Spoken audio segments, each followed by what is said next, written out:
एकनाथ शिंदे यांच्या विरोधात एवढं बोललं जात आहे. आदित्य ठाकरे सुद्धा सातत्यानं सारखं खोके खोके बोलतायत. जे बोलतात सारखं खोके खोके त्यांचं फिरलं आहे डोके, असं टीका केंद्रीय मंत्री रामदास आठवले यांनी माढा तालुक्यातील कुर्डुवाडी येथे महायुतीचे उमेदवार रणजितसिंह नाईक निंबाळकर यांच्या प्रचार सभेत बोलताना उद्धव ठाकरे व आदित्य ठाकरे यांच्यावर टीका केली आहे. आणि त्यांचा तोल गेल्यामुळे ते मॅच हरणार.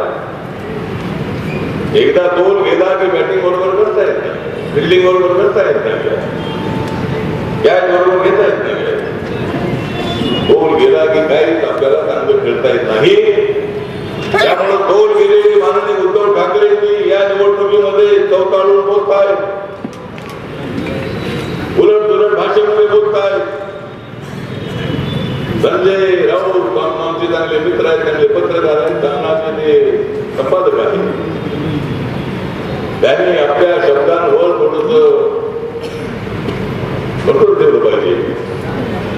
वाटेल तशा पद्धतीनं शब्द प्रयोग केला जातो. माननीय एकनाथ शिंदेच्या विरोधामध्ये एवढं बोललं जातं, एवढं बोललं जात आहे की आदित्य ठाकरे सुद्धा सातत्यानं सगळे खोके खोके खोके जे सारखं बोलताय खोके खोके त्यांचं फिरलेलं आहे खोके.